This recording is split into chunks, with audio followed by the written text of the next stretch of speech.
Puji Tuhan. Shalom saudara. Saudara diberkati Tuhan. Saudara senang jadi anak Tuhan. Amin. Puji Tuhan, kita sudah nyanyikan pujian tadi ya. Betapa senang jadi anak Tuhan. Jadi anak Tuhan senang bukan karena kita banyak uang, kita banyak berkat, tetapi kalau Tuhan sudah menjadikan kita pagi hari ini dengan berkat-berkat kesehatan, kekuatan, hikmat yang Tuhan berikan untuk kita dapat jalani hidup kita sampai hari ini, itu semua karena karya Tuhan yang ajaib. Amin. Dan saudara percaya bahwa Tuhan menjadikan kita ya, umat-umat lebih daripada pemenang. Amin. Seperti pujian tadi ya, bahwa dia itu lebih tahu apa yang harus kita kerjakan. Dia tahu bagaimana cara untuk membuka jalan buat hidup saya dan saudara. Bahkan dia Allah yang mengerti. Puji Tuhan. Itulah kebenaran kata-kata sambutan saya ya, untuk saya khotbah pada pagi hari ini. Pagi hari ini Bapak Gembala tidak bersama dengan kita karena Bapak Gembala ada tugas pelayanan di Riung Bandung. Bapak Jifren juga saudara ya, ada pelayanan di daerah Ketapang sana. Saya juga kurang mengerti, jauh saudara tempatnya. Dan hari ini saya ingin membagi berkat lewat kebenaran firman Tuhan. Saudara bersedia? Amin, puji Tuhan. Mari kita sama-sama membuka ayat firman Tuhan kita yang saya ambil di dalam Mazmur pasal yang 92 ayat yang ke-13 sampai ayat yang ke-16. Saudara akan menyimak dan saya membaca saudara ya. Ayat yang ke-13 Mazmur 92. Orang benar akan bertunas seperti pohon korma, akan tumbuh subur seperti pohon aras di Libanon. Mereka yang ditanam di bait Tuhan akan bertunas di pelataran Allah kita. Pada masa tua pun mereka masih berbuah, menjadi gemuk dan segar untuk memberitakan bahwa Tuhan itu benar, bahwa Ia gunung batuku dan tidak ada kecurangan padanya. Puji Tuhan. Saudara duduk, saudara yang terkasih. Kita melihat saya memberikan tema pada pagi hari ini, berkat orang benar. Saudara, kalau ada orang benar berarti ada orang yang tidak benar, saudara ya. Ada hamba kebenaran, ada juga hamba dosa. Kalau saudara melihat hamba dosa itu adalah orang yang tahu firman tapi dia melanggar. Dia orang hamba dosa itu dia melakukan hal-hal yang melanggar perintah Tuhan. Dia tidak taat kepada perintah Tuhan.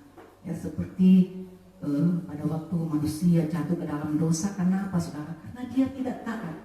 Akhirnya manusia itu jatuh ke dalam dosa, saudara ya. Dan yang kedua adalah orang benar. Saudara, orang benar itu bukan berarti dia sudah sempurna, dia sudah suci, saudara, atau dia tidak berbuat dosa lagi, tidak berbuat kesalahan lagi. Tetapi di sini saya akan membahas bagaimana itu orang benar. Orang benar itu orang yang dibenarkan karena imannya kepada Yesus Kristus. Orang benar itu orang yang dibenarkan oleh karena pengorbanan melalui kematian Yesus Kristus. Ya. Sehingga kita dibenarkan. Ya. Itu orang benar saudara ya. Siapakah kita ini saudara? Kita ini orang yang berdosa. Tapi kenapa di dalam firman Tuhan kita dikatakan orang benar? Ya. Kita dikatakan orang benar karena iman kita kepada Yesus, saudara ya. Paulus katakan dalam suratan Paulus, saudara, kita dibenarkan karena iman. Jadi kita dibenarkan itu bukan karena kita sanggup melakukan segala sesuatu, tapi karena iman kita kepada Yesus, iman kita kepada Tuhan. Ya. Kita dibenarkan melalui apa? Melalui kematian Tuhan, melalui pengorbanan Yesus. Kita yang berdosa ini dibenarkan, saudara ya. Setelah kita dibenarkan karena iman kita kepada Yesus Kristus, melalui pengorbanannya Yesus Kristus, kita yang sudah dibenarkan harus hidup di dalam kebenaran. Amin. Saudara mau hidup dalam kebenaran? Itulah orang benar. kebenaran, saudara. Kebenaran itu adalah firman Tuhan, ya. Firman Tuhan itu adalah kebenaran. Jadi tidak bisa kita tambah, tidak bisa kita kurangi, saudara. Firman Tuhan itu adalah kebenaran yang sesungguhnya, yang membawa kita untuk menghidupkan kita di dalam kebenaran, saudara, ya. Kita melihat di sana, kita yang berdosa, yang sudah dibenarkan oleh iman karena pengorbanan kita harus menjadi anak Tuhan, menjadi orang percaya yang melakukan firman Tuhan. Jadi, walaupun kita ini orang berdosa, tapi karena kita sudah dibenarkan oleh karena iman kita, oleh karena pengorbanan Yesus, oleh karena kematian Yesus, kita dituntut untuk melakukan atau untuk menjadi anak Tuhan, melakukan firman Allah. Tidak ada tawar-menawar, saudara, ya. Saudara mau melakukan firman? Saudara mau melakukan firman? Tuhan, ada suara, saudara, ya. Amin, saudara, ya. Kita harus melakukan firman sebagai anak Tuhan, sebagai orang yang percaya. Kita harus menjadi anak Tuhan yang dipimpin oleh kuasa Roh Kudus, ya. Kita harus melakukan firman dan menjadi pelaku kebenaran. Itulah kebenaran dalam kehidupan saya dan saudara. Siapakah orang benar itu? Saya dan saudara, ya. Orang benar itu orang yang dibenarkan oleh Yesus karena perbuatan-perbuatannya yang benar. Jadi kalau perbuatan kita yang salah, pasti Tuhan tidak akan membenarkan kita, saudara, ya. Ya. Kita melihat di sana ada orang-orang yang hidupnya berkenan kepada Allah. Saya berikan contoh Bapak Abraham, Ishak dan Yakub. Ya, Abraham bilang dia adalah bapak orang beriman, saudara, ya. Berarti dia adalah orang yang benar, ya. Ishak dan Yakub pun seperti itu, saudara, ya. Kalau kita melihat ada beberapa ayat-ayat pendukung bagaimana itu orang benar, saudara. Coba saudara buka di dalam Amsal pasal yang ke-10. Cepat saja kita membuka, saudara, dan membaca, ya. Ayat-ayat yang menunjang bagaimana itu orang yang benar. Amsal 10 ayat yang ke-11.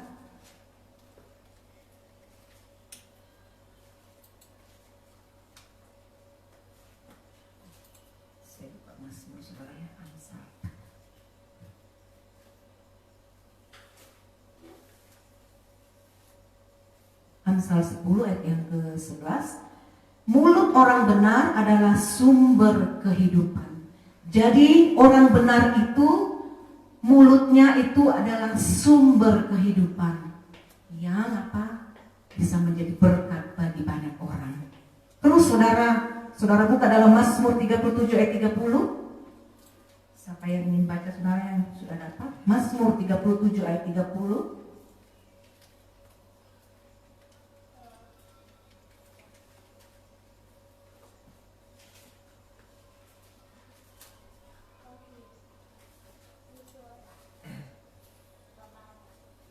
Mazmur 37 ayat yang ke-30. Mulut orang benar mengucapkan hikmat dan lidahnya mengatakan hukum. Amin. Mulutnya orang benar itu berucap hikmat. Jadi Tuhan memberikan hikmat kepada orang benar. Untuk apa? Bisa berkata-kata, saudara. Dan lewat mulut kita menjadi berkat. Itu, ya, arti dari orang benar, ya. Di dalam Mazmur pasal yang pertama ayat yang ke-6, saudara. Banyak ayat, saudara, ya. Saya akan bacakan buat saudara. Mazmur pasal yang pertama ayat ke-6. Sebab Tuhan mengenal jalan orang benar. Jadi Tuhan juga itu mengenal jalan orang benar. Jadi setiap jalan kita itu Tuhan tahu. Saudara melakukan yang benar, melakukan yang salah, Dia Allah yang mengetahui segala jalan hidup kita. Mazmur 34 ayat yang ke-15. Saya punya hilang, saudara, ya. Maaf. Mungkin ada yang bisa baca.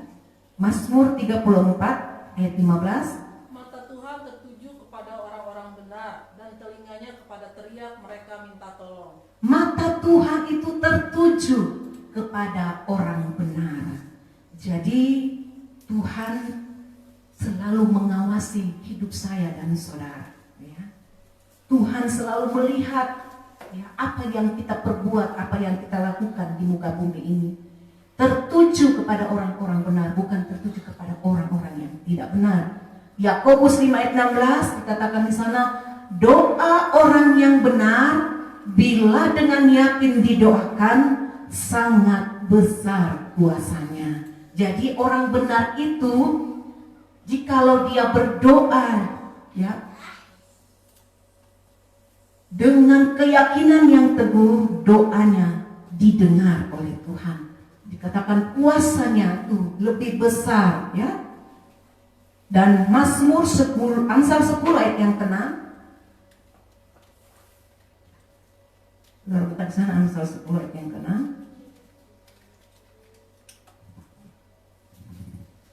Berkat ada di atas kepala orang benar, tetapi mulut orang fasik menyembunyikan kelaliman. Jadi berkat itu ada di atas kepala orang benar.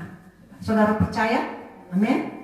Ini janji Tuhan, ini kebenaran firman Tuhan, bahwa berkat itu ada di atas orang benar. Ketika saudara tidur, Tuhan sudah menyediakan berkat buat kita. Saudara bangun, lebih lagi Tuhan menyediakan berkat buat saya dan saudara.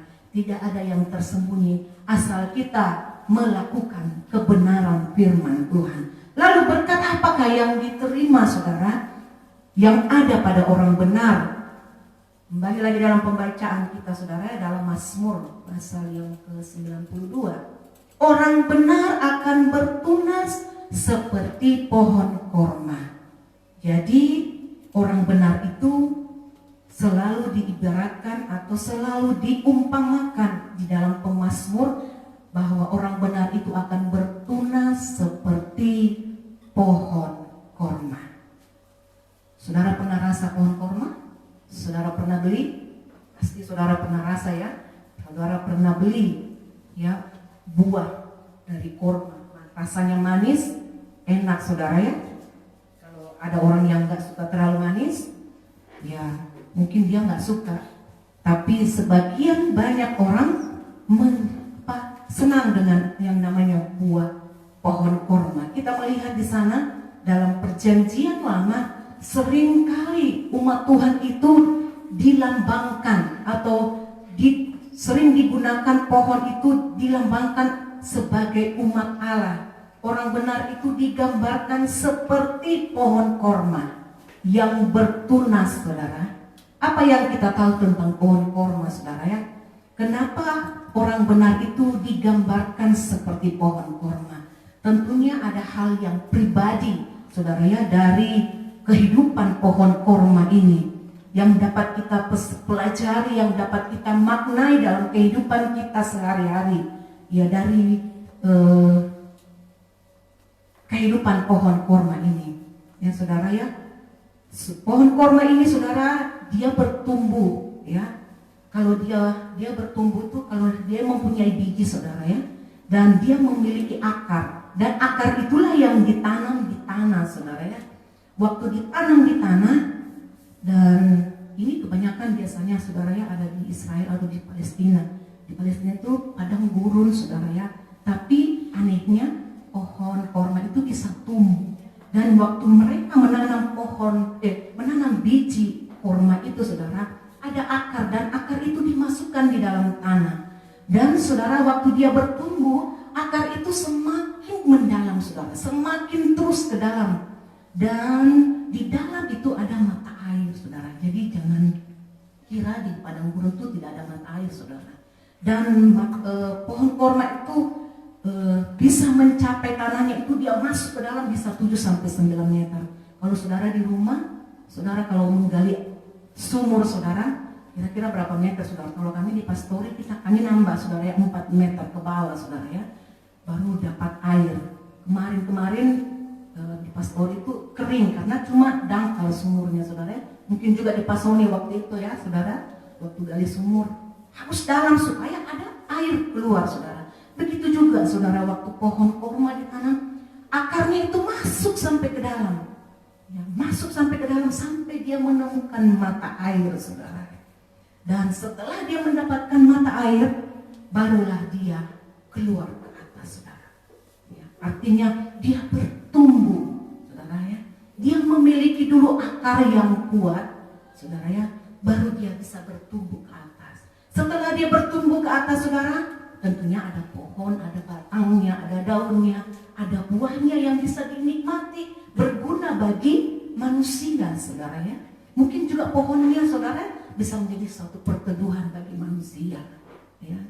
Saudara yang terkasih dalam Tuhan Yesus Kristus, arti dari pohon korma ini menandakan bahwa dalam situasi kondisi apapun, saudara, karena padang gurun itu berbicara tentang gersang, tidak ada apa-apa, saudara. Situasi kondisi yang benar-benar di mana pohon korma itu harus bertumbuh, saudara.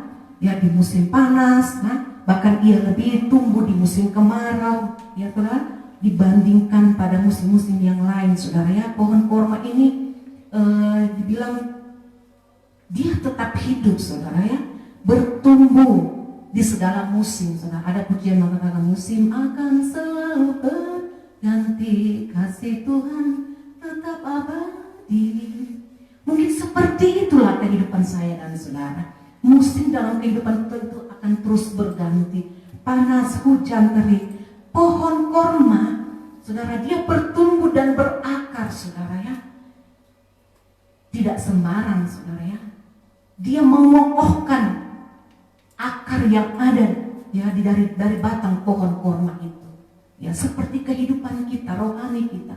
Kita harus benar-benar mengokohkan akar iman kita kepada Tuhan. Ya. Kenapa, saudara? Karena kalau kita tidak kuat di dalam Tuhan, saudara ya, kita akan bisa khawatir, kita akan tidak bisa bertahan kalau kita menghadapi banyak masalah, saudara ya. Apalagi kalau dibilang kita hidup ya, kalau udah ada duit, saudara ya, mau beli apa, mau kasih makan apa anak-anak. Tapi segala puji, hormat, dan syukur kepada Tuhan, ya, kita diingatkan kembali bahwa jaminan firman Allah bagi orang yang benar, yang hidup di dalam kebenaran, bahwa dalam keadaan situasi apapun, susah maupun senang, sakit ataupun kita sehat, dalam kekurangan atau berkelimpahan, dikatakan bahwa orang benar itu ternyata bisa hidup, bisa bertumbuh, berbuah, dan bisa ya bertumbuh dalam situasi kondisi apapun juga. Jadi saudara, kita harus memiliki iman yang kuat di dalam Tuhan. Dalam pertumbuhan rohani kita, marilah kita terus berlomba-lomba untuk mencari anak Tuhan yang hidup melakukan kebenaran firman Tuhan. Dan yang kedua, saudara akan lihat di sana, akan melihat bersama-sama, orang benar itu akan tumbuh subur seperti pohon aras di Libanon, saudara ya. Pohon aras di Libanon, saudara, kita melihat ciri pohon aras itu, jenis pohon ara ini pohon aras ini yang saya baca, saudara ya, yang saya pelajari, bahwa jenis pohon aras ini tumbuhnya besar, saudara, tumbuhnya tinggi, dia bisa mencapai tingginya 40 sampai 60 meter. Dan pohon ini, saudara, pohon aras ini umurnya ratusan tahun baru dia bisa mati, saudara. Bahkan semakin tua ya, semakin tua pohon ini, semakin kuat kayunya, saudara. Kalau saudara membangun rumah, tentunya saudara memilih kayu yang kuat, kayu yang tahan, kayu yang tidak gampang dimakan rayap, saudara. Nah, ini kualitas kayu pohon aras, saudara ya. Di situ kayu pohon aras ini juga kebanyakan dipakai orang untuk membuat satu proyek yang besar, saudara. Saya pikir-pikir kalau orang yang memiliki pohon atau kayu aras ini dia jual, mungkin dia sudah bisa menjadi orang kaya, saudara. Dia hidup, saudara, senang sekali, saudara, karena orang mencari kualitas kayu yang bagus, saudara. Bahkan firman Allah mencatat bahwa istana Daud pun dipakai, ya, kayu pohon aras itu untuk membangun istana Daud. Ya. Selain istana Daud, bait Allah juga yang dibangun oleh Salomo, saudara, ya, itu juga terbuat dari pohon kayu aras, saudara, ya.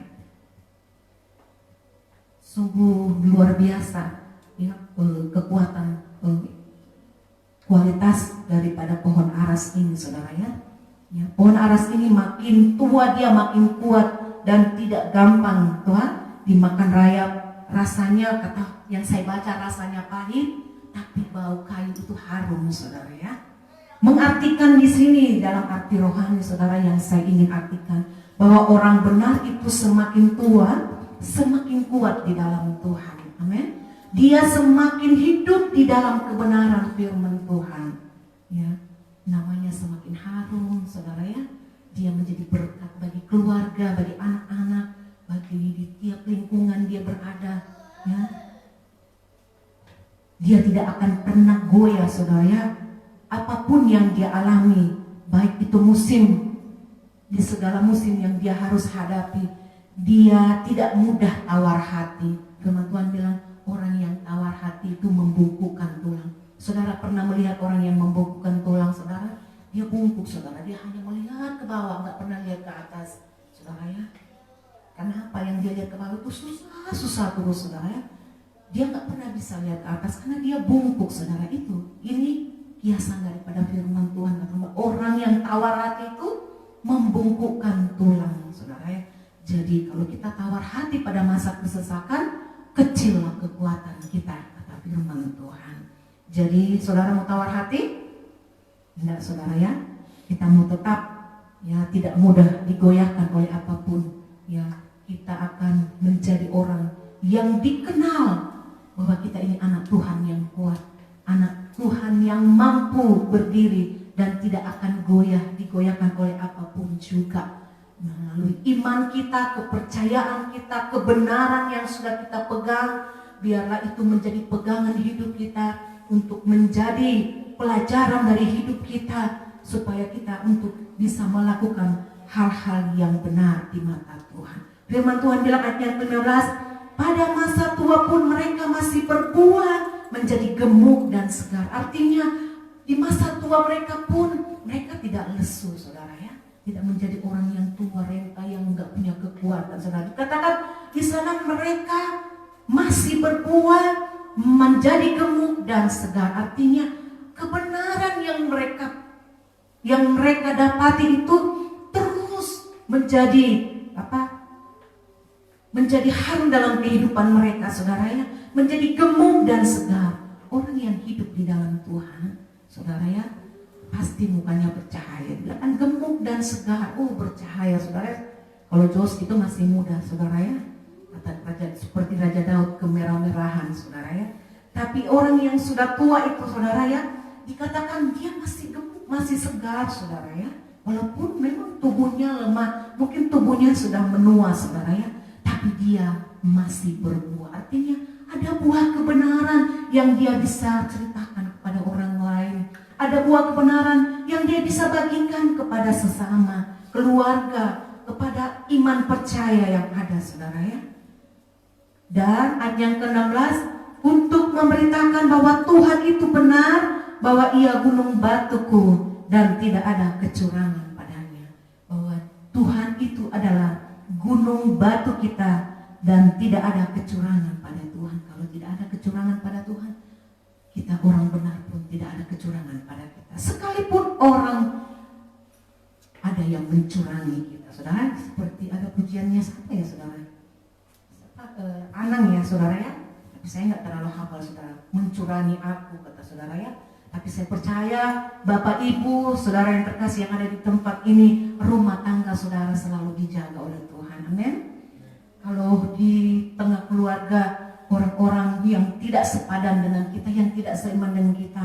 Banyak ada yang kita lihat saudara ya, keluarga mereka bisa berantakan, ya istri ke kiri, suami ke kanan, anak-anak entah kemana.